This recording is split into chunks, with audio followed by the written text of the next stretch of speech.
You're supposed to say good evening. Good evening. All right. Yeah, I know you're awake.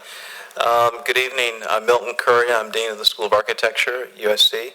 It's a great pleasure to introduce this evening our speakers, my friends for some time, Teddy Cruz and Fonna Forman. So again, welcome to the USC School of Architecture Lectures and Event Series. Our lectures and public events this semester with the theme Capital showcases the work and thinking of global architects, landscape architects, designers and thinkers who are working in innovative ways to deal with the vexed legacy of capitalism.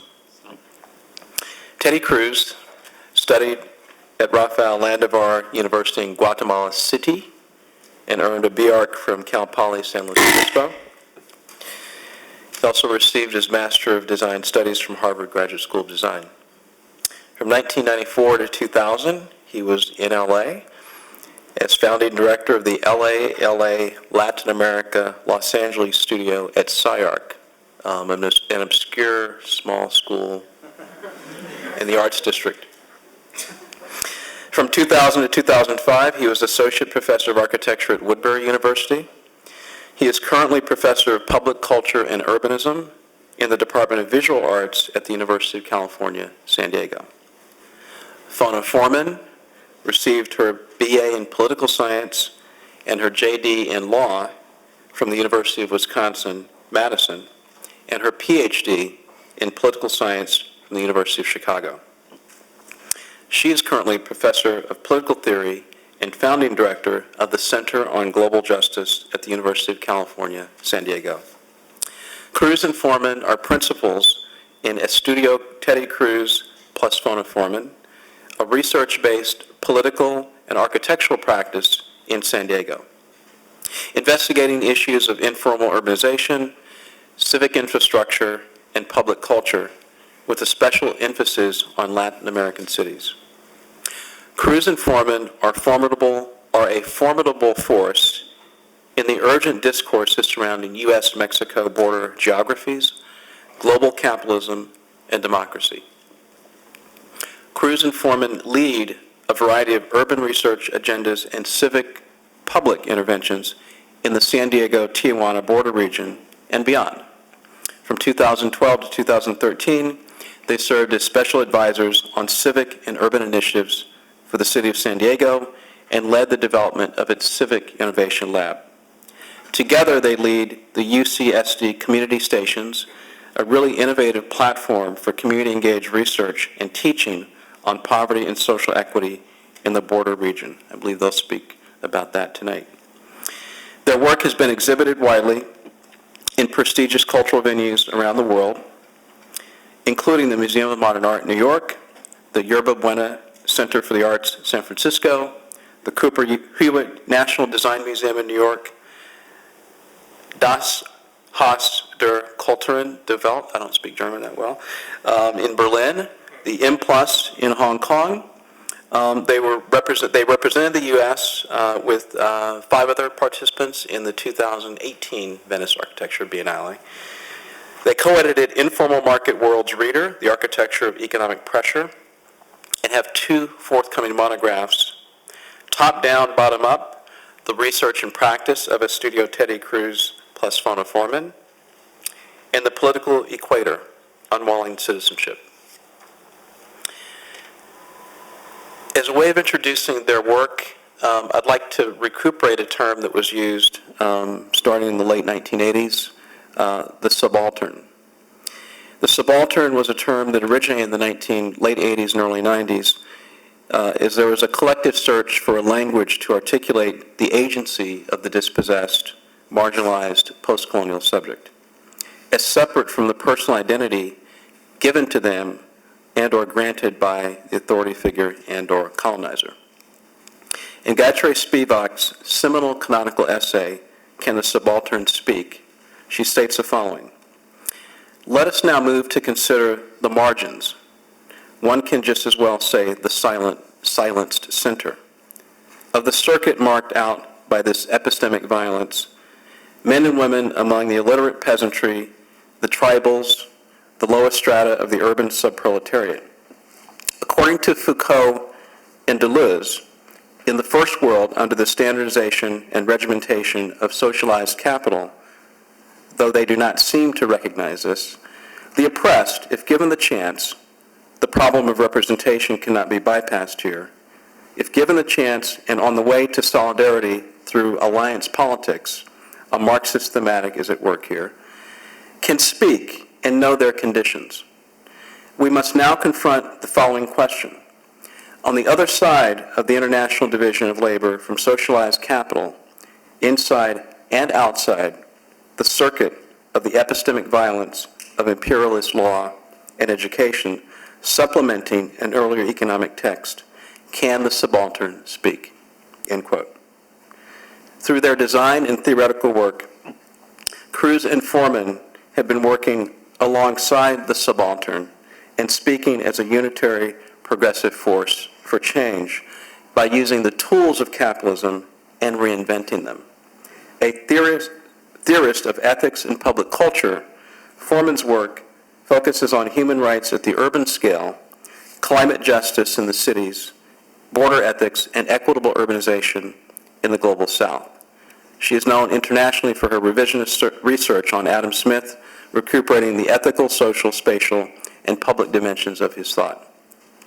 Teddy Cruz is internationally known for his urban research of the Tijuana-San Diego border region, advancing border neighborhoods as sites of cultural production from which to rethink urban policy, affordable housing, and public space, among many, many other contributions to our discipline and to the discourses that surround their work. So it's really a great pleasure to have you join me in welcoming Teddy Cruz and Fonna Forman to USC.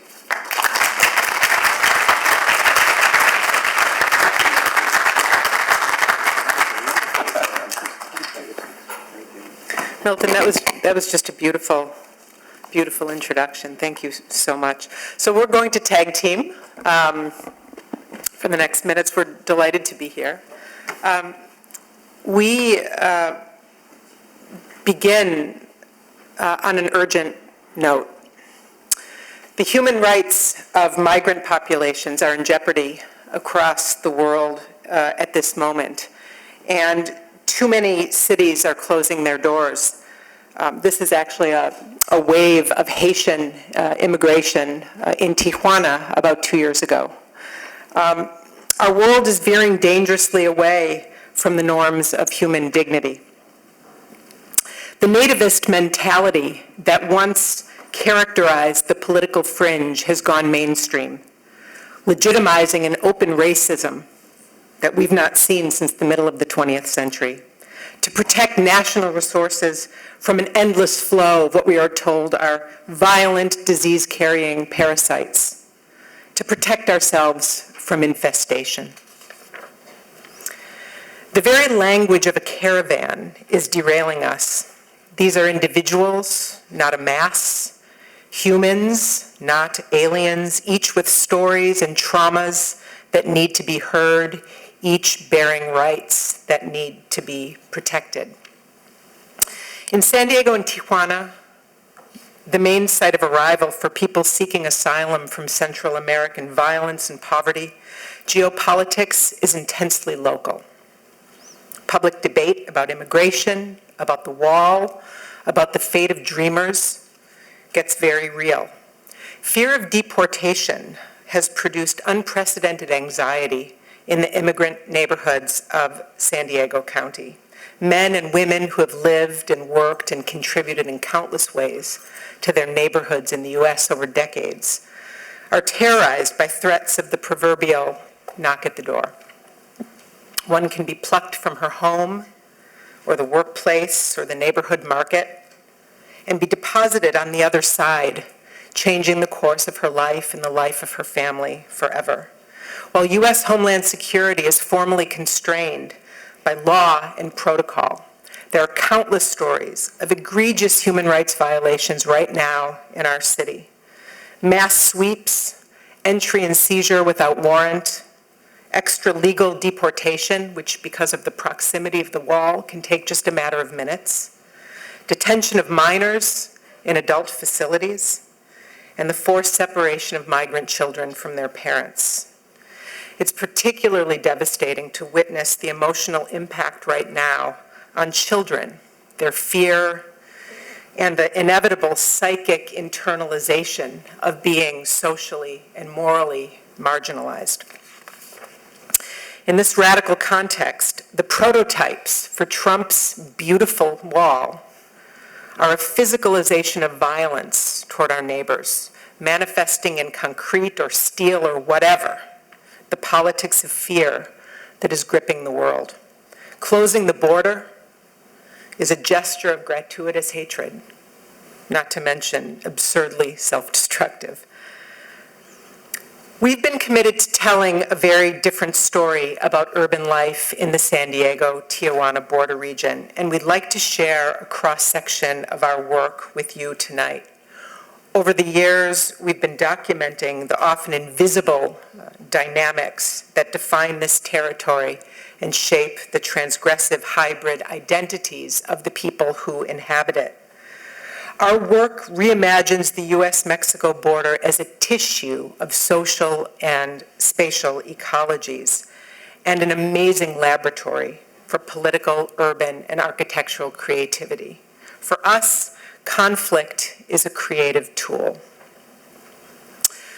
We'd like to begin by introducing you to some of the core commitments of our architectural practice, the kind of architecture we do, the kinds of questions that we ask about urban space.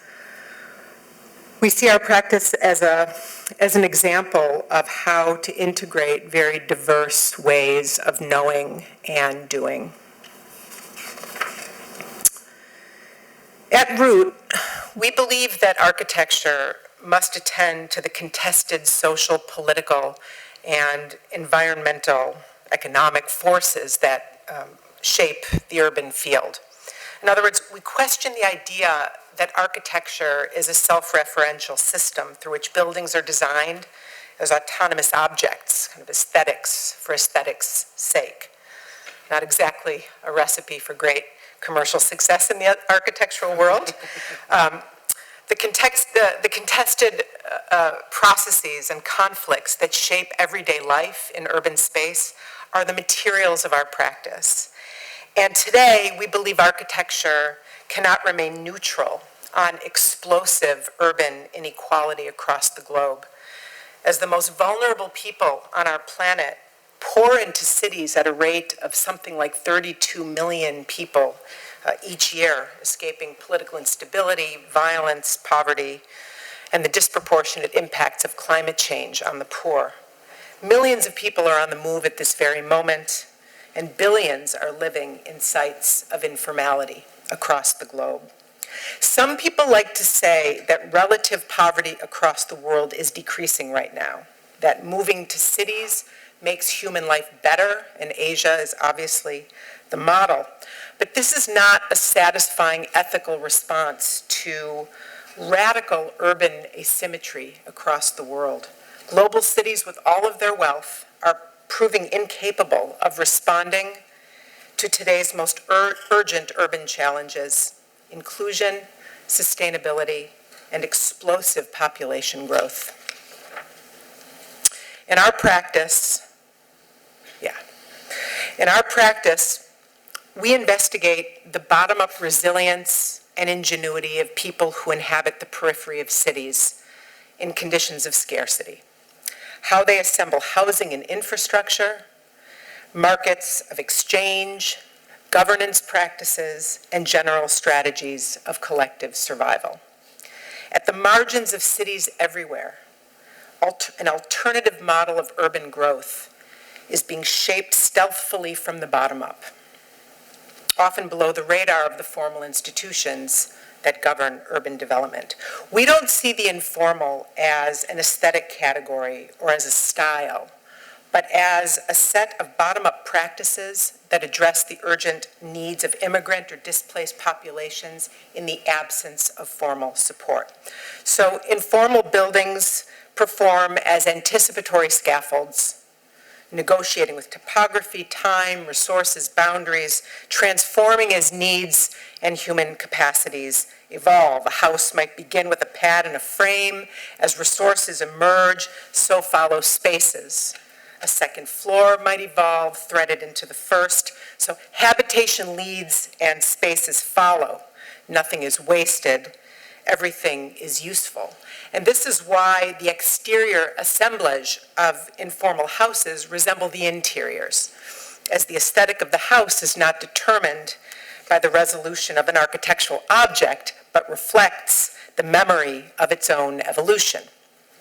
Although we investigate this, the informal as a set of procedures, we also find the ingenious bricolage of informal urbanization, quite beautiful. But informal urban dynamics are typically regarded by planners, formal planners, as ugly, the thing to avoid, to zone away from sight, to whitewash or clear, certainly nothing one would want to embrace or learn from. We challenge these biases in our work and advance informal neighborhoods as sites of ingenuity and resilience with important lessons for the formal city. We don't want to glorify poverty and necessity, and we wholly condemn the economic forces that marginalize people into slums. But we don't see these as sites of pity or charity. Peripheral communities are intensely active urban agents who, through necessity, challenge the dominant models of urban growth that are excluding them. We believe these informal practices need documentation and translation. Yes, the subaltern speak, as Milton said a moment ago, but often they're being silenced by the dominant modes of development around them. The creative knowledge from the bottom up needs to trickle up to inspire policymakers and planners to rethink their approaches to the city. We believe public investment, for example, should subsidize spatial ingenuity, reinterpreting informal urbanization as a mechanism for more inclusive urban growth. In this sense, we very much see ourselves as urban curators of knowledge, translators, and facilitators of bottom-up knowledge through very new models of participatory design and research. But we've also been very careful not to send the message that these creative and resilient environments are capable of going it alone without public support. We don't want to capitulate unwittingly to the logics of privatization simply because of the resilience we discover in these sites. Much of what we do is advocate for intelligent support mechanisms, public subsidies, and cross-sector investments that fortify the agency of those who inhabit and build the informal and marginalized sectors of the city, connecting top-down with bottom-up. Is what we mean. So we don't see ourselves as building houses for the poor. From the base of our public university, we partner very closely with border neighborhoods to imagine design possibilities, assemble resources, and navigate pathways as they build their own housing, their own infrastructure and public spaces. And we'll show you later some examples of the projects that these kinds of partnerships have generated. And finally, localizing the global. We see the San Diego-Tijuana border region as a microcosm of all the conflicts and injustices that globalization has inflicted on the world's most vulnerable demographics. Poverty, climate change, accelerating migration, gender violence, human trafficking, explosive urbanization, privatization, it's all there. There's a tendency on university campuses to think that students need to travel far away to learn something about the world. And we've been making the case that we don't need to send our students to Africa or South Asia to learn about urgent poverty and dramatic inequality and spatial ways to address these challenges. We have a rich classroom just a few miles from our campus. And for us, engaging the challenges of our own neighborhood also fulfills what we see as the ethical imperative of a public research university where we're based.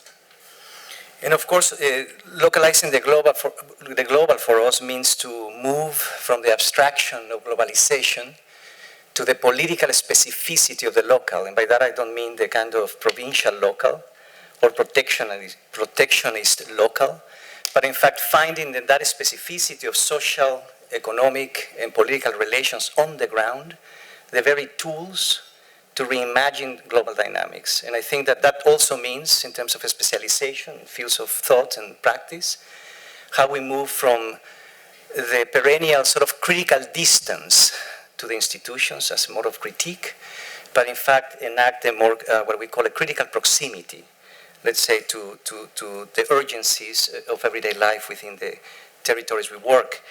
And that means that we research critical correspondences between the local and the global. That's not to say that we are just embedded. Obviously, our practice is embedded, but we are constantly zooming back and forth. And I think it's a perennial challenge for many of us, how to straddle and how to move across scales, from the global to the regional to the local to the very specificity of social and economic relations of communities.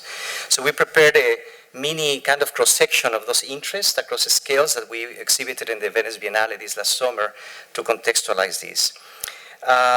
So moving from the global border to the border neighborhood. The Political Equator is a visualization project that links border regions and activist practices across the world. We trace an imaginary line between the 30 to 38 degrees north parallel from the San Diego-Tijuana border, the main funnel of migration from Latin America into the US, to the Strait of Gibraltar and the Mediterranean, the main route of immigrants and refugees from North Africa across fortress Europe, to the Israeli-Palestinian border that divides the Middle East, to India, Pakistan, to North and South Korea. This is really a diagram that we came up with at some point to really contextualize this critical resonance between local and global, and we believe that the convergence of geopolitical borders, climate justice, and size of poverty is really the challenge of our time. Our location on the political equator is a continental border between the US and Mexico. This jurisdictional line bisects the 8 main watershed systems shared by both countries. These are aerial images that convey precise moments of collision between natural and political systems along the entire trajectory of the border. For us, these images visualize the conflict between the political and the natural. A new wall that seeks to close these gaps will only accelerate the damage. We challenge the legitimacy of a rationalist 19th century line imposed onto complex systems. We want to intervene into the beliefs people have about the border and provoke a more ecological way of thinking about border spaces.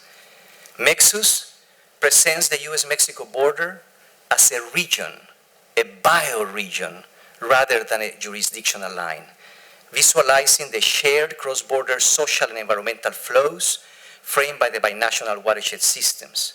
Unwalling this thick system of interdependencies is essential for the coexistence of divided communities. Mexus reveals what walls cannot stop: watersheds, indigenous tribes, protected lands, croplands, 28 urban crossings, 15 million people. Mexus is our laboratory for political and urban creativity, reimagining the jurisdictional line as a tissue of social and spatial ecologies and seeking a more expansive idea of citizenship beyond the nation state. As we zoom down into the westernmost corner of Mexus, we arrive to the San Diego-Tijuana River watershed system. 25% of it is in San Diego, 75% of it is in Tijuana. And as we get closer still, we arrive at a particular juncture when an important finger of the watershed, the Laureles Canyon in Tijuana, crosses the jurisdictional wall and collides with the Tijuana River estuary in San Diego, an important environmental zone. The Laureles Canyon is home to an informal settlement of 85,000 people and sits high above the estuary. The wall exerts a special kind of havoc here. In this part of the world, water flows from south to north. Because of the proximity of the slum and the estuary, this means that wastewater from the slum flows northbound, carrying tons of trash and sediment into the estuary with each rainy season. The newest section of the border wall, with its concrete dams and drains, has accelerated this process. Understood through these conflicts embedded in the territory, the wall becomes a self-inflicted wound. At this site, a few years ago, we staged a public performance. We worked with Homeland Security to transform a border drain into an official port of entry for 24 hours. With passports in hand, 300 of us crossed the border drain southbound from the estuary in San Diego into Laureles Canyon in Tijuana. Homeland Security agreed to do this with us, but only if Mexican immigration waited for us at the south end of the drain to stamp our passports. As they stamped our passports in this liminal space between estuary and slum, in the mouth of the wall, as the sewage passed us by, the conflicts came alive between natural security and regional environmental protection. For us, they animated a profound question.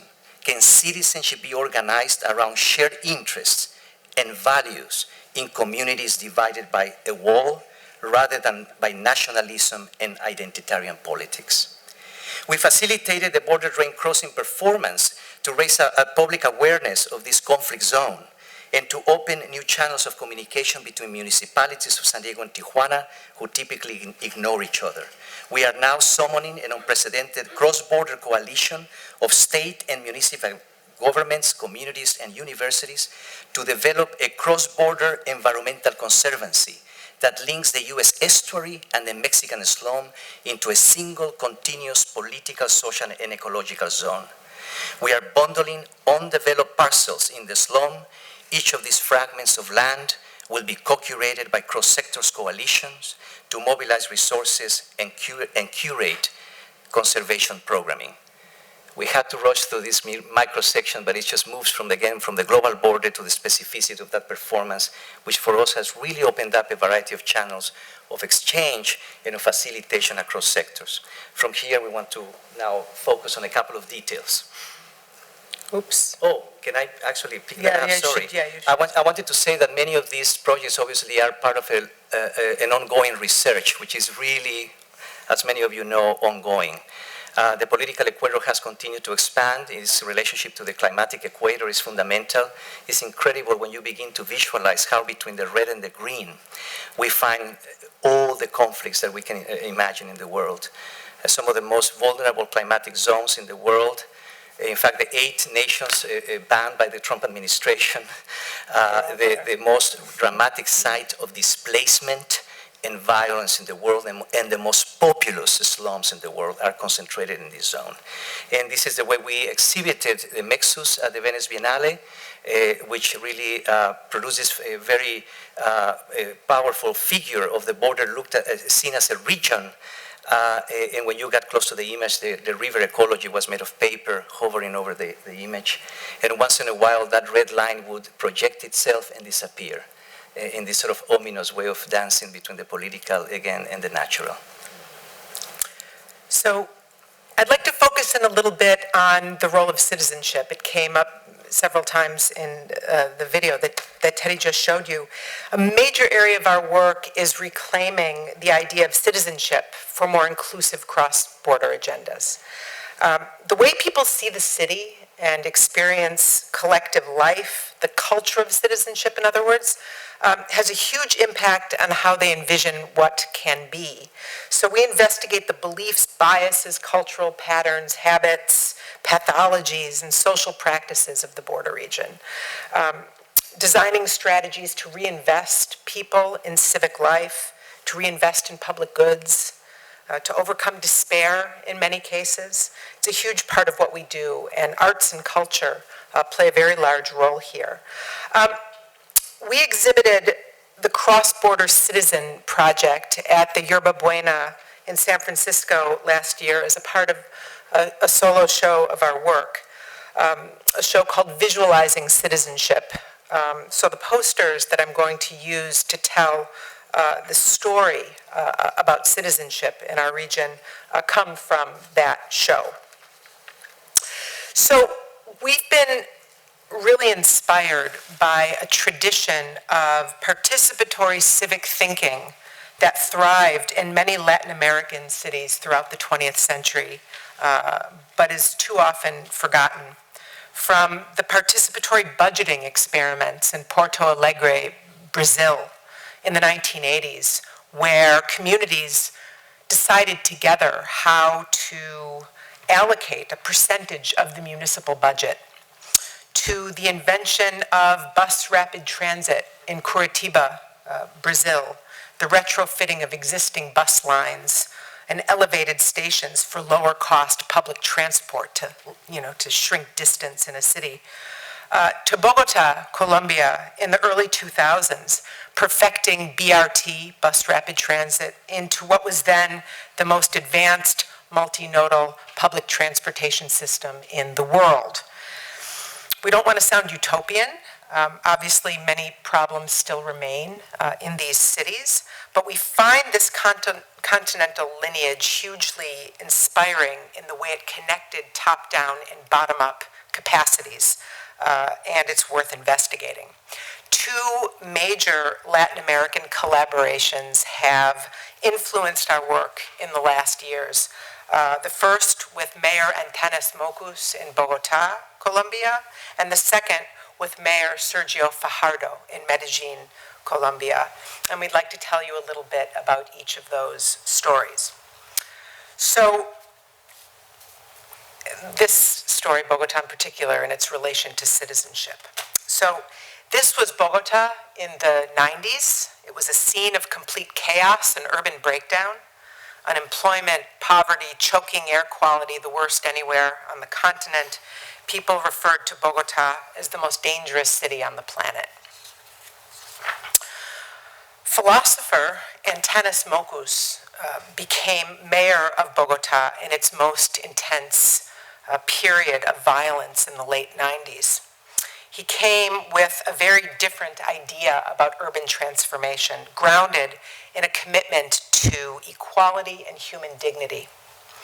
You don't begin with law and order, he said, or tanks and guns, or even with new infrastructure. That would all come later when Peñalosa built Bogota's Transmilenio and so forth. But he said you begin with civic strategies designed to transform social behavior, to change hearts and minds, to create what he called a new citizenship culture. This is the bulletproof vest that Antanas wore as a performative gesture to expose his own heart, to open himself to his fellow citizens with his very life. Now, changing social norms was the essential first step to improving quality of life in the city, according to Antanas. Among his very first gestures as mayor was to distribute what he called citizen cards. It was basically a placard with a thumb on it. You saw what the city was like. He distributed hundreds of thousands of them across the city. And he encouraged people as they moved through the city to use the thumb to express approval and disapproval of one another. So if you're walking down the street and you see something that violates your sense of civic dignity, you hold a thumbs down. And if you see something that's pro-social and makes you feel good about inhabiting Bogota, you hold a thumbs up. And everybody thought it was absurd. But everybody started, it was a game, everybody started looking at one another, and the television cameras were following. And slowly through this performative gesture, citizens began to realize their reciprocal expectations of one another. That my behavior had an effect on you, your behavior had an effect on me. And through this gesture, they were deciding collectively what kind of city they wanted to inhabit. Antanas saw the city as a classroom and became almost legendary for the distinctive ways he partnered with artists and cultural producers to intervene into the behavioral dysfunction of Bogota, using sometimes outrageous performative interventions to dramatically reduce violence and lawlessness and to reconnect citizens with their government and with each other. In his very first administration, murder rates in Bogota decreased by 70%. I mean, it was dramatic. The changes across the board water consumption reduced, crime rates reduced, and so forth. And ultimately, dramatically improved quality of life for the poor through public investments at the same time. So we took 3 lessons from Antanas' method back to the border region with us. First, before transforming the city physically, this is important for architects and urbanists, you need to begin by transforming social norms, right? You have to create buy-in and investment from the bottom up. Second, it's better to fight violence in a city with community process than it is to use law and order. And Tanner said, law and order force doesn't interiorize new values, right? You have to reconnect citizens with one another. And finally, arts and culture are important engines of civic engagement. They disrupt and transform much better than any other catalyst, according to Antanas. So we took these 3 lessons back to the border. After Antanas left office, he began to consult cities across Latin America on how to cultivate citizenship culture in the city. He designed an instrument called the Citizenship Culture Survey, which is a kind of sophisticated piece of social science which is intended to measure what he called public trust. Basically, vertical relations between publics and institutions of various kinds, and horizontal capacities for self-organization, civic capacity, civil society, and so forth. And this organization that he set up have applied this survey in 50 cities across Latin America. They have this impressive database of comparative urban knowledge.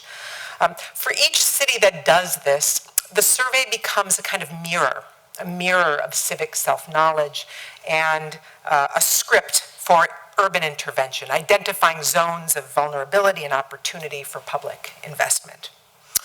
Well, in 2015, we brought Antanas to the San Diego-Tijuana border to collaborate with us to rethink citizenship in a binational region divided by a wall. Here he is kind of looking at this monstrosity of a structure. He loved the idea of thinking about citizenship in our region. In Latin America, of course, citizenship was always used as an organizing tool, something that brings people together, whereas in the US, as we know, it's a divisive tool, used to separate us from them, what they're trying to take from us, and so forth. It's divisive. So our question together with Antanas is there a cross-border citizen whose sense of belonging is oriented not by nation, not by identity, but by the norms, interests, and aspirations of people who inhabit a binational region that happens to be divided by a wall, right? Is there something like a citizenship culture that flows back and forth across the barrier? So we worked with the mayor's offices on both sides of the border. Here we are with Antanas and the mayor of Tijuana, and a cross-sector team of stakeholders on both sides of the wall to design a citizenship culture survey for the region of San Diego and Tijuana. Here we are revealing the results in Tijuana. Here we are in San Diego. The results of the survey confirmed many of our suspicions, something that we already felt already, that there was a lot more public trust in the region than anybody recognized. It was below the radar, and that publics on both sides of the wall wanted to collaborate on issues of environmental health, on issues of border sort of flow, environmental issues, and so on. It's just nobody knew about these things. There wasn't a civil society that was elevating these interests, and they had very little faith that their governments were ready to do this.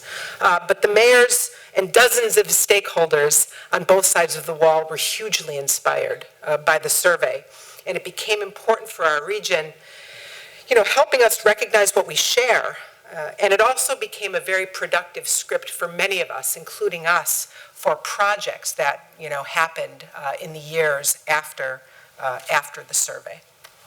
It's important to actually point out that in this room, even though it might seem like a small gathering, at that table we find the most diverse representation across the city, from grassroots organizations to civic leaders to activists, to politicians to scholars. all the way to, basically civic leaders from across the spectrum of the political divide. Yes. Just one little thing about this. One very unique feature of border regions is that they bring unlikely bedfellows together. So suddenly the human rights community and the business community are both furious about the wall and right now terrified that the border actually might be closed. Right? So it creates opportunities for very unusual partnerships that you don't find in other cities in the U.S. The immigration debate looks very, very different in border cities. But that conversation, let's say that civic conversation, is mediation, is facilitation. And I think that there is a big part of our practice, masochistically or in many ways, that has really tackled that space of interface between the top-down and the bottom-up, and to produce new type of correspondences, but also dialogues across divided communities and sectors. And this really is the question. At a time when austerity and disinvestment and the erosion of public thinking has really dominated, particularly the political landscape of Europe and the United States, we found that in Latin America, and in some of these cases, it was a completely different paradigm. They were there talking about a new model of governance. They were not saying, we hate government, we demonize government. Government is not the problem. The issue is that we need to modernize it. We need to make it more inclusive. We need to make it more collaborative with the bottom up. And so I think that we found in these models an incredible lesson about the reconstruction and reformation of our institutions. And that's the reason the other model that was important for us was Medellin, where we opened up a wonderful collaboration with the other mayor, which we fell in love with, Sergio Fajardo. We were lucky to really be accepted by these two figures to really create a conversation. Medellin really became more dramatic as a case because it is there where, as many of you know, in the mid-90s, just like Bogota, was one of the most dangerous and violent cities in the world, and in less than a decade and a half later transformed fundamentally into producing a new idea of urban renewals through social justice by investing in the most impoverished zones of the city in ways that we had never seen and probably will not see in the world in the next years. Sergio Fajardo declared that, in fact, the root of violence, he said, is inequality. So what we found in many of these mayors is that they were not afraid of calling the problem for what it is, and summoning the institutions that needed to participate in tackling that problem. It's not just the private sector, it's not just the public sector, it's really producing a new type of civic conversation. We ended up calling it a kind of Medellin New Deal, to tell you the truth, and then a lot of the lessons that we have forgotten in this country about cross-institutional synergies in a commitment, let's say, to public thinking and public investment. Medellin, unfortunately, has been misunderstood in many ways. Obviously, it became a very important model for many academics, many of us who have been interested in what happened there. But it really, truly became a close example of how a city reinvented itself by producing new type of relationships across the territory to close the gap between the wealthiest and the poorest zones of the city. They committed, in a way, to intervene in transgressing those urban borders by prioritizing very specific sites of intervention to close the gap, again, between wealth and poverty. Those two sites we have been investigating with our partners. Moravia is one of them, and I know that we have to accelerate because all of this research is full of lessons and anecdotes, but we want to focus on the second neighborhood very quickly just to contextualize a couple of issues, which is the darkest zone, which means the poorest zone, is called Santo Domingo. Obviously, many architects and urbanists only see the buildings published in magazines, but they are never contextualized, as they truly intervene into this sort of finger, we can call it, this stitch of public infrastructural investment by connecting first the metro of the city with the favelas or the informal settlements on the hills with this sophisticated system of gondolas, which many of you have probably seen. But as you begin to ascend into these most inaccessible and impoverished sites, they begin to transform places, reconnecting neighborhoods, activating transitional zones into public spaces that were programmed and supported by investment for youth and community agencies. The gondola stations became hubs of public investment as well, and programmed with social services. As you obviously are going up the topography, the government begins to, in this case, to transform the existing buildings that were in the danger of the flow of the water, and restore watersheds into, again, producing pedestrian systems across the topography. Transitional zones, again, between environments that were previously divided. We had never seen a good design, in this case, if we can call it loosely, that at the service of the poorest neighborhoods in the city. Sergio Fajardo believed that architecture and good design was really about human dignity. And so he summoned the best creative intelligence of the city. And when you go all the way up to the hill, which is probably the project that many of you have seen published, we find what is called the Integrated Urban Project, which all these different institutions converge. The library parks, which I will get into in a moment to explain why this is fundamental to our work, which are public spaces that are injected with education. The restructuring of informal economies to produce new forms of entrepreneurship by increasing capacities with micro-lending and community participation, etc. So an incredible array, again, of public investment in public infrastructure. Again, I took a while just to contextualize it, because again, in terms of our profession, we always just see the buildings as iconic figures, as if almost architecture came to save the day here. Whenever we had a drink with Sergio Fajardo, he would always get upset about it. The world knows of Medellin because of its architecture. It's great, that's what I wanted, he said. But to begin with, this was not an architectural project, he said, or nor an artistic project, nor an urban project. It was a political project. It was the restructuring and transformation of institutions, and this is fundamental. So we wanted to produce a project with him.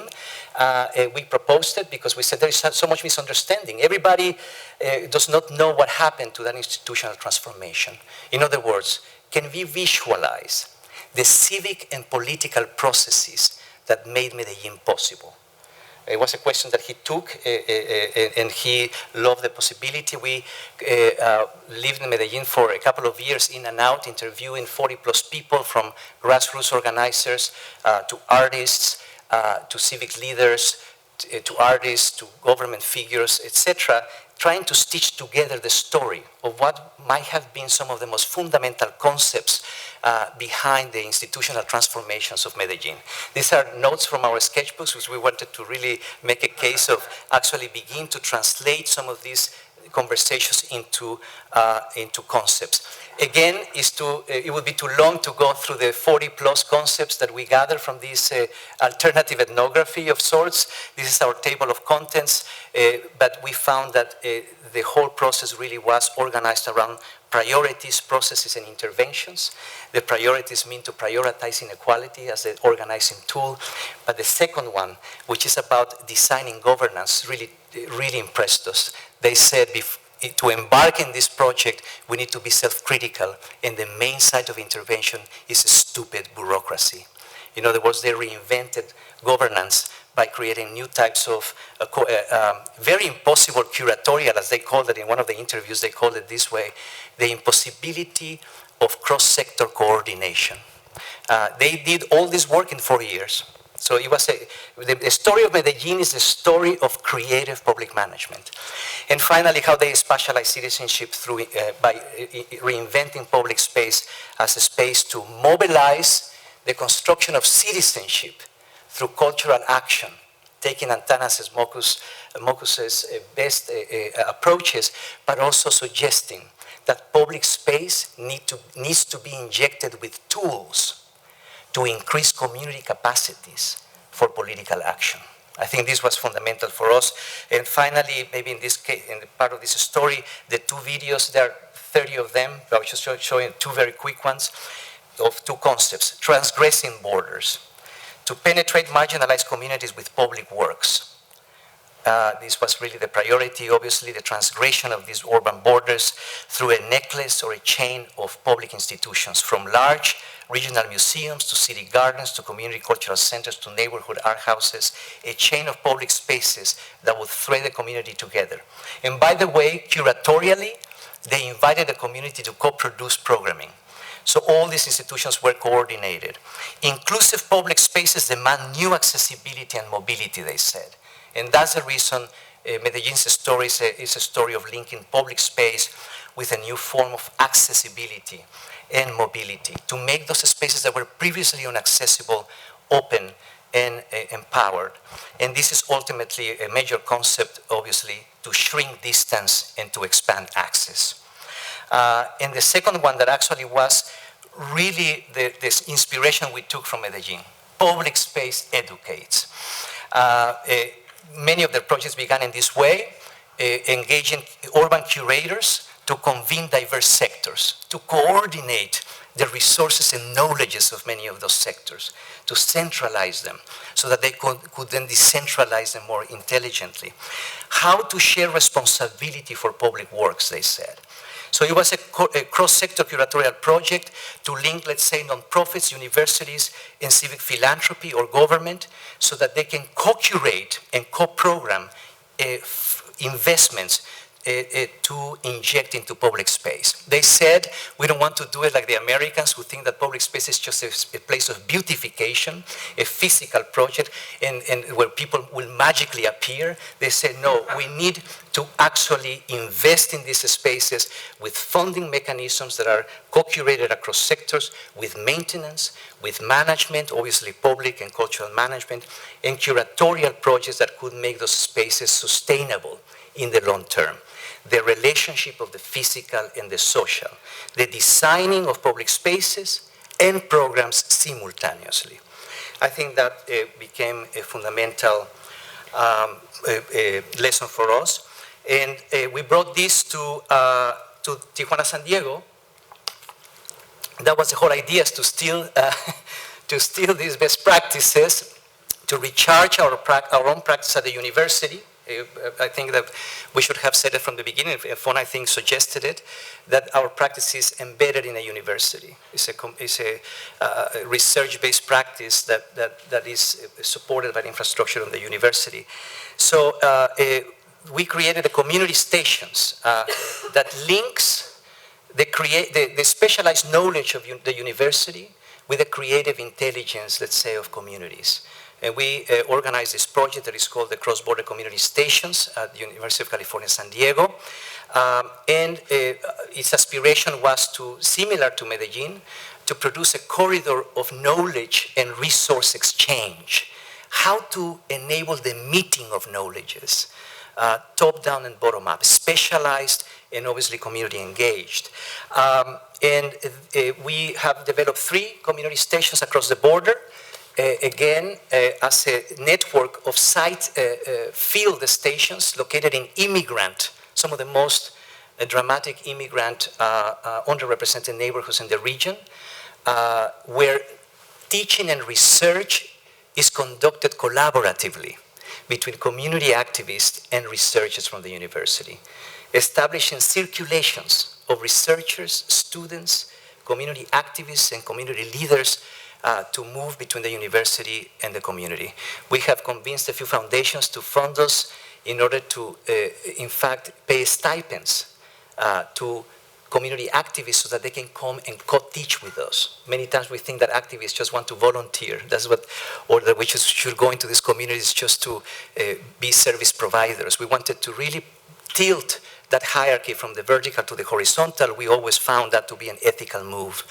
And so we have begun to program within the university particular zones to really enable new points of access. So it's a circulation of knowledges and resources between the communities and the university.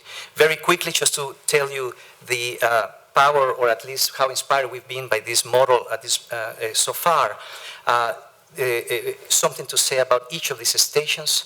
One of them is called the UCSD Earth Lab Community Station. is located in the southeast San Diego, in the neighborhoods of Encanto, some of the most demographically diverse neighborhoods in San Diego. And it is in collaboration. This project depends on long-term partnerships with a community-based nonprofit organization. This station is in collaboration with Groundwork San Diego, a environmental justice agency, and we research K-12 environmental literacy and advanced participatory climate action through community engagement, focusing obviously on experiential education for children in terms of climate action. But when children were engaged, they brought their parents, and somehow this became a community engagement and a community development agenda that began to mobilize interesting relationships between the bottom-up, in this case, and the top-down. This is Fonna Forman, who is part of the council of the University of California on climate action, working in the Vatican with our former governor. What is interesting then is that this power of alliance, of partnership between the university and the nonprofit, Groundworks, brought along a third partner, which is the San Diego School District, because we were again engaging children's education. And here the project, which began as a collaborative project for education and research, began to open up a new form of intervention in the city. The school district gave us access to a 4-acre piece of land, public land, to develop in the next 5 years a 4-acre climate action park that is going to be equipped with 6 environments to support energy, water, and food programming for, again, experiential environmental education, precisely because the site, Earth Lab, is surrounded by 6 public schools. So our station effectively has become an extension, an open-air classroom to these schools. And what has been essential is to gather and to summon some of our colleagues at the university who specialize in education and informal education, because what makes this station unique is how it connects indoor education in the classroom with outdoor experiential learning. So we are designing a curriculum that connects the classroom to the outdoors. Casa Familiar, which is our second community station, located in the neighborhood of San Isidro, is the first immigrant neighborhood after crossing the checkpoint, has been the point of entry. This station actually is with Casa Familiar, and we focus on basically the relationship of housing and public space.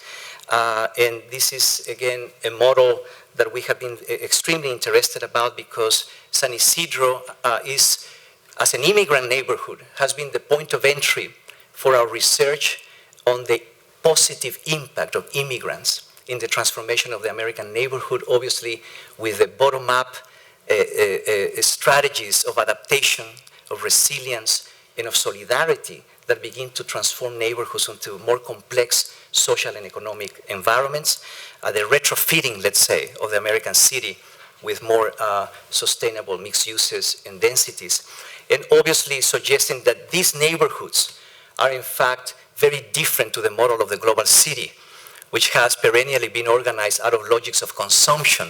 These immigrant neighborhoods, we continue to elevate them as places of productivity. And here the station transforms an existing 1920s church and surrounds the community station with housing. This urgent relationship between affordable housing and public space. So here again, units of housing are not understood on their own, but they are embedded in an infrastructure of support. So our community station became the program, the space, let's say, with cultural, educational, and economic activities to involve the residents and the neighborhood. This project we have been fighting for years, and finally, because of the presence of the university, the role of the university, we were able to qualify for new market tax credits that funded the project. And by the way, I forgot to mention, sorry, I'm taking for not longer than expected on this side, but the Earth Lab Community Station, when the school district gave us that 4-acre piece of land, and we began to join the university, the grassroots organization and the district, the San Diego Unified School District is investing $12 million in the construction of the park, because it's going to be part of its infrastructure of schools, as long as the university also pays for the programming that will take place there. So what I'm trying to, I hate to, talk about numbers in this case, but it is really, for us, it's very exciting because it's presenting a new form of co-development between the university, the community, and the public. The same thing happened in this station. We were able to qualify for new market tax credits because our station really was leased by the university for the types of activities that would engage the housing. And finally, in Tijuana, our station is in that canyon that we talked to you about in the beginning of our talk, Laureles Canyon, an informal settlement of 85,000 people. We call it the last slum of Latin America, crashing against the border wall. And here we partnered with Divina Providencia, a nonprofit based in that informal settlement. And obviously a lot of the activities continue to prioritize children. We believe, by the way, that children are the cross-border citizens of the future if they are really introduced to the kind of specificity of the value of their own local relations. And it is this intersection that has been fundamental for our work, I think, in recent years, between those canyons, the border and the estuary, where we find the collision again of the slum, the wall, and this natural zone, and this relationship between the informal settlement and the estuary in such close proximity. And as we mentioned earlier, we began this project through this community station of the Transnational Environmental Commons, a cross-sector, again, collaborative project, by in fact beginning to bundle all the undeveloped lands in that slum so that we could protect them. In protecting them, we assure the health of that bioregional, binational asset, which is the estuary, which in every rainy season is contaminated with trash. So this is the relationship of the slum to the estuary. And finally, in this context of the station in Tijuana, we have been working with the municipality of Tijuana, who has given us access to 7 pieces of slivers of public lands in this informal settlement, so that we could transform them into public spaces that educate, but also that double as water and waste management infrastructures. And one of those sites is where we are building our final community station, which is a more layered and more complex, probably, environment of social art and culture, science programming that is allowing the community and the researchers, again, to meet. And this, again, is complex to maybe have included in this short presentation, but this has been the most important sort of challenge for us. We wanted to share particularly with the students, is that as we are really in the School of Architecture learning to be architects, obviously, and to be rigorous in really addressing the specificity of our fields, sometimes it's not enough just to design physical things.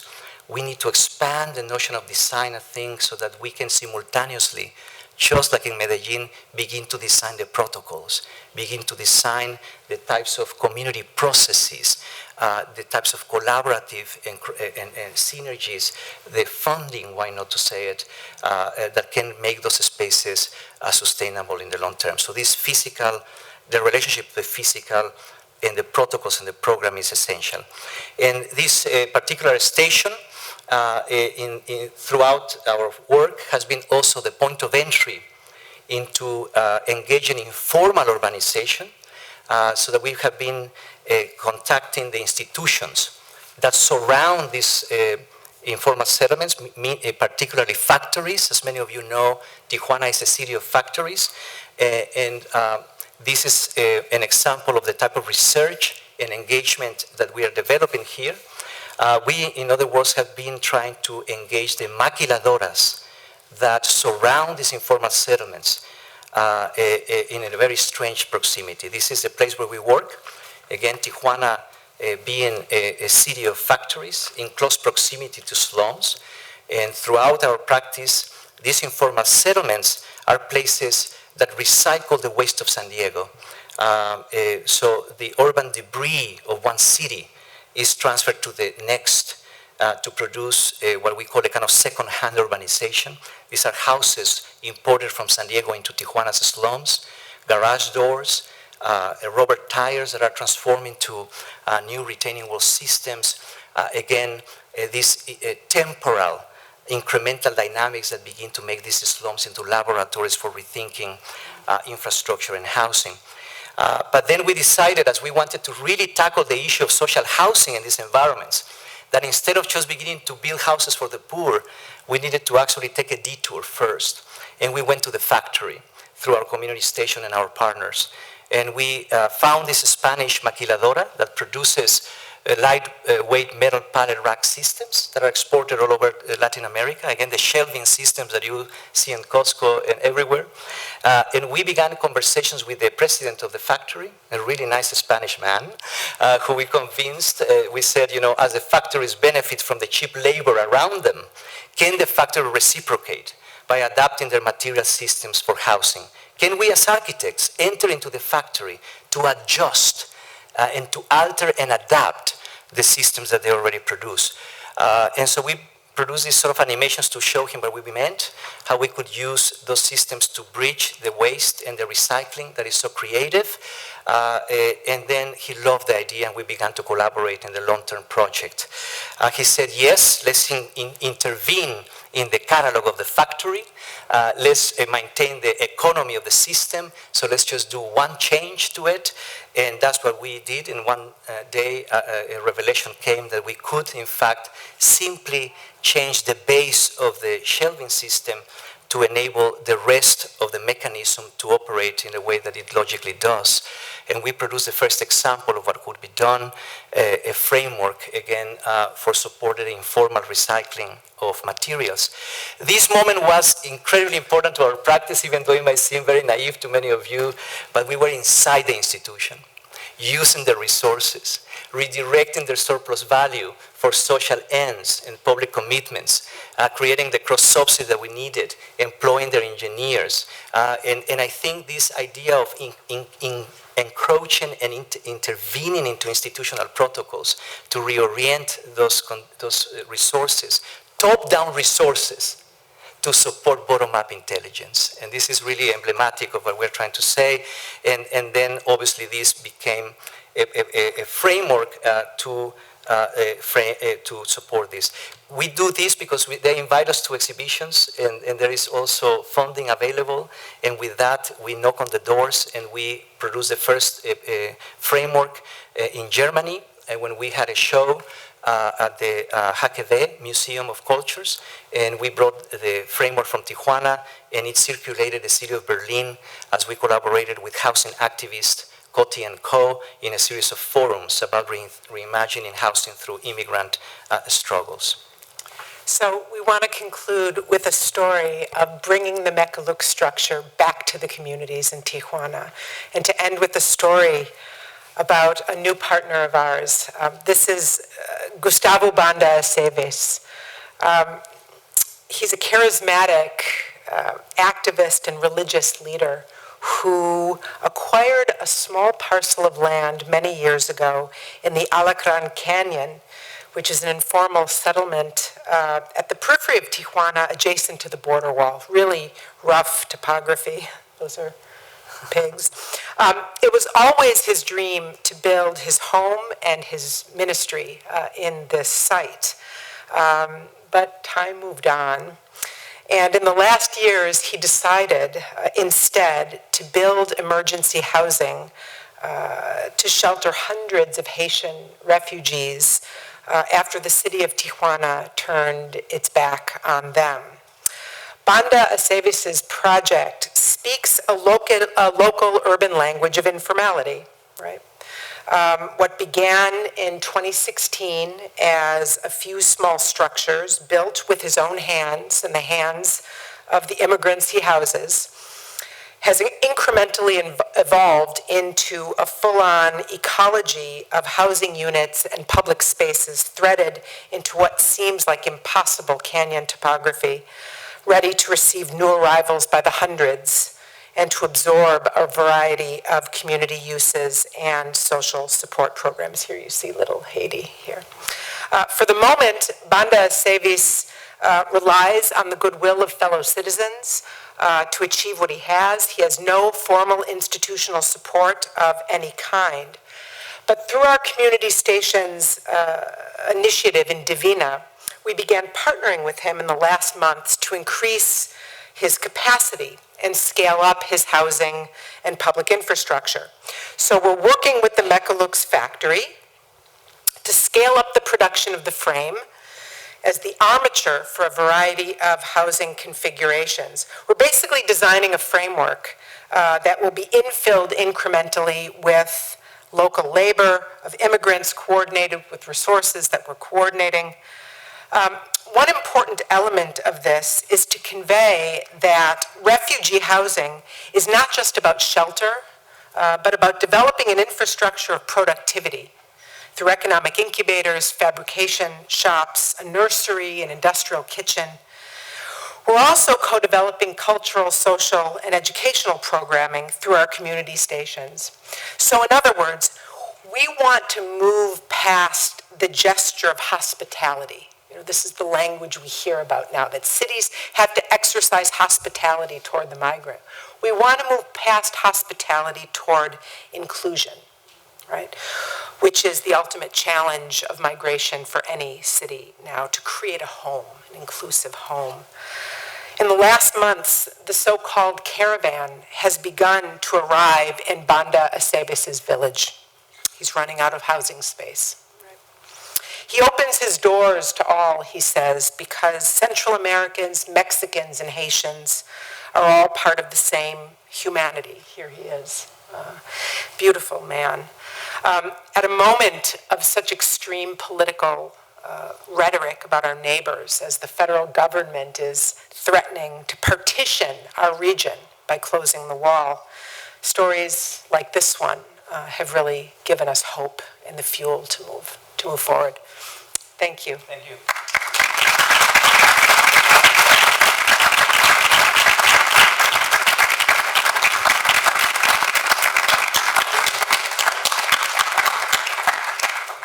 So, yeah.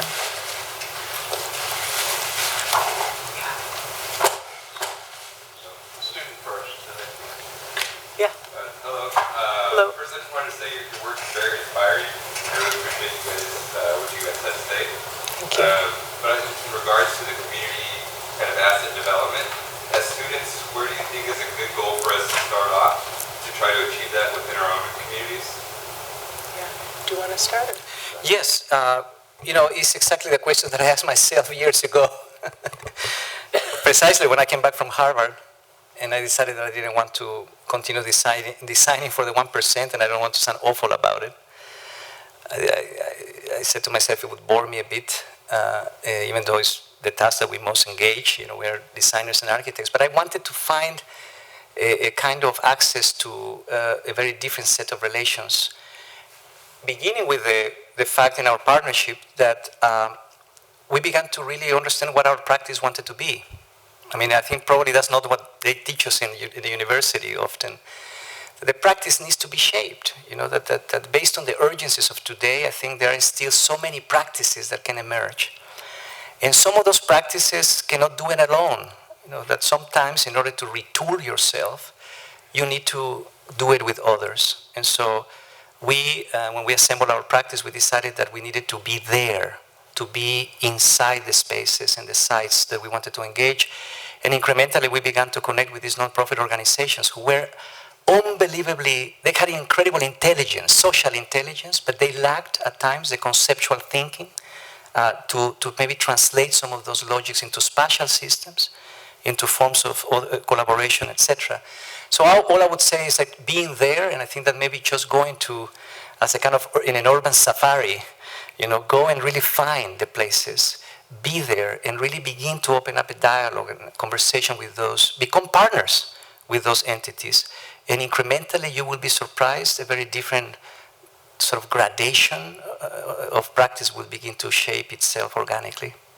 And just one comment about the sort of the pedagogical changes that we're seeing in architecture schools. I mean, I think students are hungry for exactly what you're describing. And architecture schools and schools of urban design and so forth are developing programs that enable students to do that kind of work while they're in school. That's actually a very positive development. So just to piggyback on that, I just think for students to see the vitality of your practice, to see how transformative it is, to see how beautiful the work that you're doing is, both aesthetically, which is what we always talk about in architecture schools, but also culturally and politically. Just thank you so much. It's inspiring. Our dean has talked a lot about the role of the citizen architect. And I think what I'm reminded of the most here is de Certeau, who tells us really of the right to the city. Everybody has the right to the city. And the power, unlike what Foucault tells us, flows in many directions.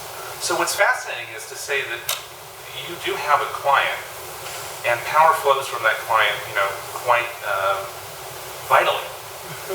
And what it provides the architect, and I think this is perhaps what I want to just touch on here, and I'll be very brief, is that it opens opportunities for restaging how we show up in service to others, but it also revitalizes our position as citizens in our culture, and in this case, referring to a bicultural condition. And I think it reactivates us, frankly, and repositions us as relevant. So just again, to thank you for this, I think it's important that our students see that it is possible to craft a vital, effective, and frankly futuristic practice. So thank you. Thank you.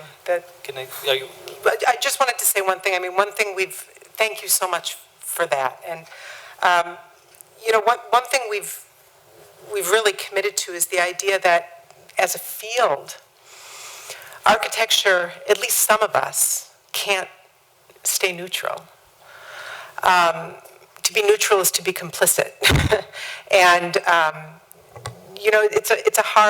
it's a hard turn to take within a field that historically has not really engaged the sort of social and economic dynamics around it. But there is a subset of students, and I think a growing subset of students, who want to use their craft to make a difference. So. Yes, can I add to, because this is the two questions or comments are important. I think that in our work, obviously we are teachers, and we have been trying to really seduce students to think more socially and more politically. Primarily at a time when I think that, youth, I think that there is incredible energy, but there is also incredible apathy about the role of institutions, about really understanding how to engage these issues. In other words, to be political sometimes in terms of the conversations we have with our students is to be a politician, when in reality to be political is just to really make decisions, is to really obviously go beyond neutrality and set a course of action. In that sense, it's a design problem, if I can say for a moment, because, I agree obviously with what Peter mentioned. Architects often are subordinated to the client. We are waiting for the client.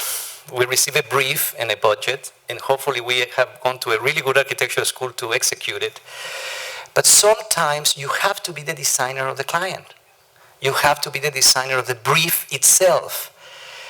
And why not to say the designer of the constituencies that might rally behind that brief and the forms of relationship between institutions and communities.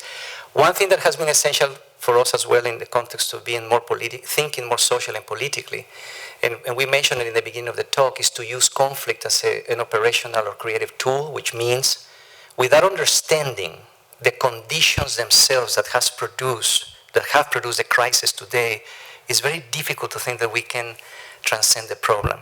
So in other words, I think visualizing as a student, being a bit dissatisfied, visualizing those very conditions and using them as materials for design. When we are trying to do housing, it's not just an issue of design. We have to challenge tax credit-based financing. We have to challenge the pro forma of the developer that intelligently manipulates resources and time for profit. In other words, the size of intervention of architects today are not just the pristine parcel for the pristine object or the wealthy client. We need to design the frameworks, political and economic, within which more experimental architectures could emerge. Thank you so much for that really rich talk. I'm going to ask you a very difficult to answer question, but only because I feel that you're afraid to question or look into the issue of urban inequality. So I guess I'm interested in hearing your thoughts on how might we use the examples that you've studied and also your practices to tackle social integration of these marginalized communities, these communities comprising ethnic minorities that are generally feared by a big percentage of our population. So I'm thinking about the urban elites who are happily living in their gated enclaves in particular. So you've done an excellent job at showing how integration can happen between institutions and governments and these communities. But I wonder if there's anything you can share about how the larger elite could be taught or sort of allowed to see these communities as not signs of charity. You know, it's a very difficult question, and increasingly becoming the most important question for the global city in this moment of dramatic movement and urbanization. And the way that cities are developing now, the sort of neoliberal direction of development, seems to be moving entirely in the opposite direction. Our cities are becoming more gated, they're becoming more polarized, urban inequality is deepening and widening. So it's a huge problem. You know, the models that have inspired us, you know, we're well aware that they're unique, they're idiosyncratic, they're hard to generalize. We know that we can't take a model of successful integration and apply it one-to-one in another context. But one thing that we have taken, and you know, it's not a solution in the sense of solution, but it's about reigniting a sense of civic and public thinking. The idea has been sold to demographics who somehow haven't yet caught up with reality that trickle-down doesn't work, that privatizing public resources doesn't work. And many of the cities that are most exciting to us in Latin America, that energy emerged as resistance to the privatization of public resources in those cities. In fact, the most experimental cities typically go hand in hand with a bottom-up resistance to privatization. And most of these cities did not privatize their public resources. And in fact, the profits from those resources are reinvested back into public goods. So for us, we've been trying to break down myths. It's not the fastest way to address problems, but we've realized from so much of this that, unless the public and public opinion is behind these kinds of shifts, they don't happen. I think our own political quagmires in this country right now are evidence of this. So, for us, we study sort of the evolution of, inequality and the evolution of taxation patterns and so forth. And we're very inspired by, for example, the work of Piketty, of Thomas Piketty, who demonstrated that at the lowest moments of marginal taxation in the history of the U.S., you find the greatest moments of income inequality, completely debunking the whole sort of trickle-down myth. We've been very interested in figuring out how to visualize and to communicate many of the myths that guide urban development today. And we really believe that the kind of change that's going to be necessary to absorb and integrate this mass of humanity that's on the move right now is going to require a bottom-up change of attitudes. Maybe things need to get a lot worse before they can get better in that sense. Which means maybe a bottom-up public, this is what we've called it, in the absence of a robust social welfare state that will never come back. How do we reimagine the public today? And I think that maybe it's about piecing together these bottom-up practices incrementally. Now, what actually was great what you said, because I hadn't thought about it this way in terms of integration. because it's not a one-to-one thing, in a way, if you convince a society that taxes are not evil, that in fact taxation is a civic duty, which would require changing, norms and belief systems and destroying the mythologies that have perpetuated that. That might get from the back door to integration. And I think that that's what we found in Medellin. In fact, we didn't show you the many other videos, but Medellin, how did Medellin pay for much of that work? It's because the city did not privatize its water, energy, and telecommunications utilities. 40% of the dividends of utilities are invested in public works through the right leadership. So it's really about a civic and public commitment that might get us to through the back door. I mean, there are many other ways that we can talk about your fundamental and challenging question, but that is an interesting one. Oh, so many hands. That's wonderful. Yeah. Thank you very much. My first experience in architectural design and construction was in Northern Baja in Ensenada. I had a professor at Stanford University. When I was an undergraduate, we did design-build projects there. It really shaped the way I think about the possibility of this work, and I've admired your practice since then. I'm wondering now about work in the relationship between public and private space in Los Angeles. Some of the work that I've been doing, talking this week with the mayor's office, thinking about ways to utilize some private land held by nonprofits, by churches, and that sort of thing. And I'm wondering about what you have found in your practice as the most effective way to broker those relationships between public government and privately held land for community resource housing, community centers, etc. Do you guys have some takeaways that you found through practice that have been Can I? Yeah, go. No, actually, to begin with, and this is something that we always, when we frame the discussion with our students, is that let's rethink, let's produce a new political language. For example, inequality, we can define it in our terms as a antagonism of public and private interests. So yes, new interfaces, but not through the typical public-private partnerships that only end up benefiting the private, but creating a third element in that relationship, which is community, which is, again, what Medellin did. They brought the private, but everything was framed through the public, and the private really committed to a partnership with communities. So it was a community-based agenda or neighborhood-based agenda. Obviously, we've been operating in having access to public lands that are vacant. In fact, much of our research has to do with visualizing the vacant archipelago of lands, paper streets, dead-end streets, liminal zones that can really, there are processes in the books to activate them and to transfer their ownership, and it's all about managing liability and so on.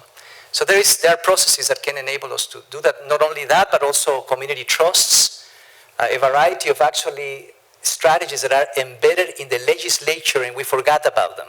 So this is another thing too, is that architects can become interlocutors of institutional memory, forensic kind of investigators of what is already embedded in that legislature.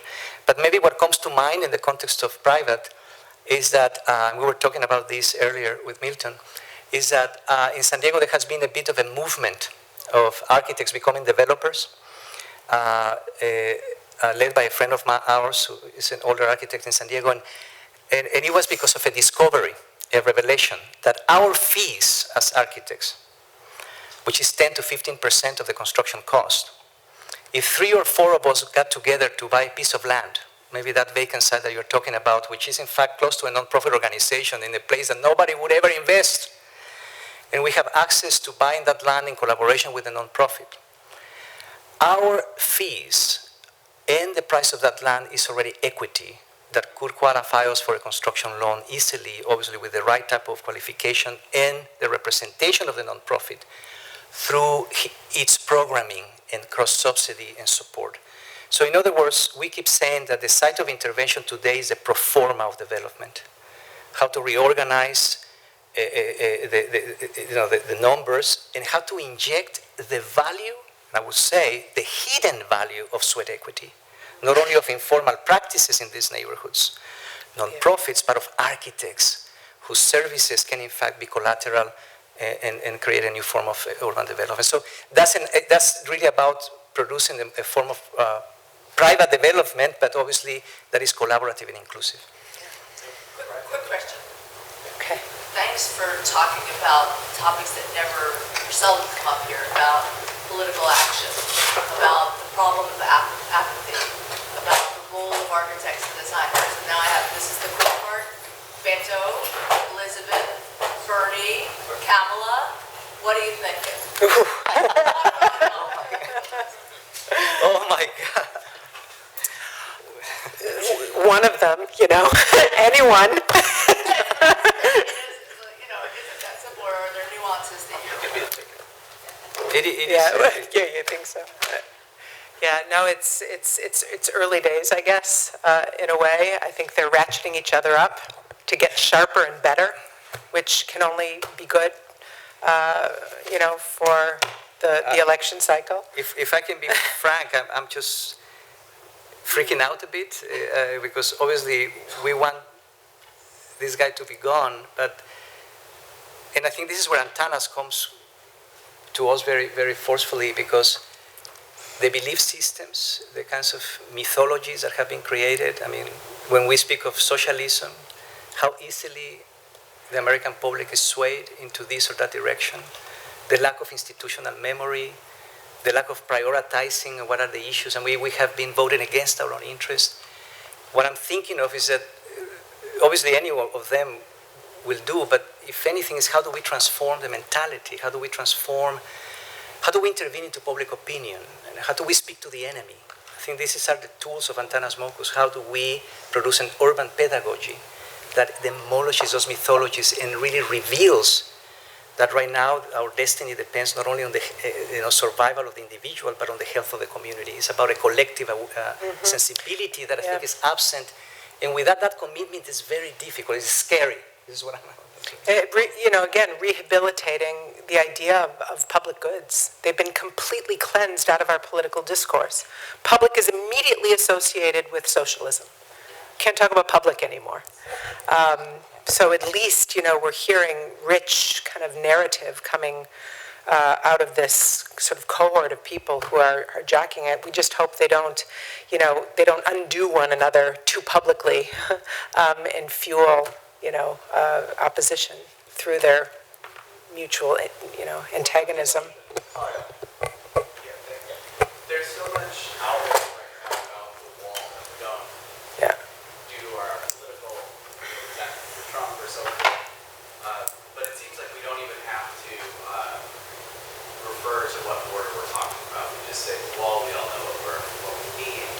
And I wonder if part of that is due to a kind of intellectual laziness that we have as designers in particular, to think of these limitations in a physical sense. And I live about a mile away from the LAX airport, which has the Tom Bradley International Terminal, about this idea that we're capable of building empathy. And so much of your work, what's great about it is it's using design to build empathy for this group of people that clearly benefit in the work that you do from a proximity to the United States. And I'm wondering how do you build empathy for those who don't benefit from that same regional proximity, who deserve from the same sort of equitable standpoint our empathy? Yeah. Our work is very neighborhood based. And we've been hugely inspired by the empathetic capacity of young people, by the empathetic capacity of children. So we've been creating opportunities for people who don't typically meet or engage in dialogue, to interface with one another. But it's, again, your question really resonates with many of the other questions about how to cultivate broader social empathy in a society that seems to be hardening by the day.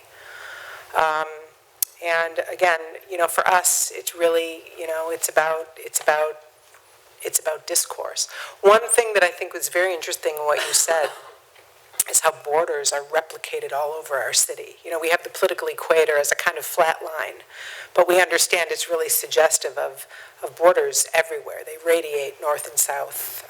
And in our cities, the border, in San Diego, the hard border wall replicates itself in so many of our practices and zoning and the way our city is organized. So borders are everywhere. But, you know, what we've found is that, you know, when you take any border, whether it's an urban border, an international border, oftentimes there are interests and ways to connect people on both sides of that line, whether it's visible or invisible, that are untapped. And it's finding levers, it's finding ways to tap into what people share regardless of these divisions. Very quickly, it's always a difficult, when you have two speakers and the answer is always twice, but it's just that the questions are very compelling. Yes, it's true our work is very embedded, but I hope that the logics by which we intervene can be replicated or reproduced, and the scaling up is an issue. I think empathy can be a political tool. I think that it's not just, again, about feel good or, you know, I think that the question is, in fact, how do we speak to the enemy? How do we, you know, we are famous, all of us, for speaking to the choir. How do we acquire preaching to the choir? How do we produce new tools really to engage the other? And I think that is not for convincing anybody of anything that they don't need to be convinced, but revealing, in fact, the very conditions that might not have been understood. For example, zoning, when we talk about zoning, it's been so important for us to talk to our politician, you know, the characters that we have to negotiate with, that zoning has to stop being punitive, you know, preventing sociability. That in fact zoning has been misunderstood, that zoning should be in fact a generative tool to organize local economy and activity. And what would conceptually frame a zoning that would enable that? I mean, so it's not about demonizing this or that, it's finding a new type of political language, that's what I was trying to say, to really begin to demystify what has ultimately perpetuated, you know, the misunderstanding. And why not to say it, during the last years, our work in Tijuana and understanding informal settlements as laboratories and immigrant, again, bottom-up urban dynamics, is with the idea that we might convince that, you know, the top-down political, that we need to reinvent sprawl. I mean, that we really need to really understand how to adapt and how to transform environments to be ultimately a little more sustainable. So I don't want to sound rhetorical about that, but what I'm trying to say is, how do we begin to change hearts and minds?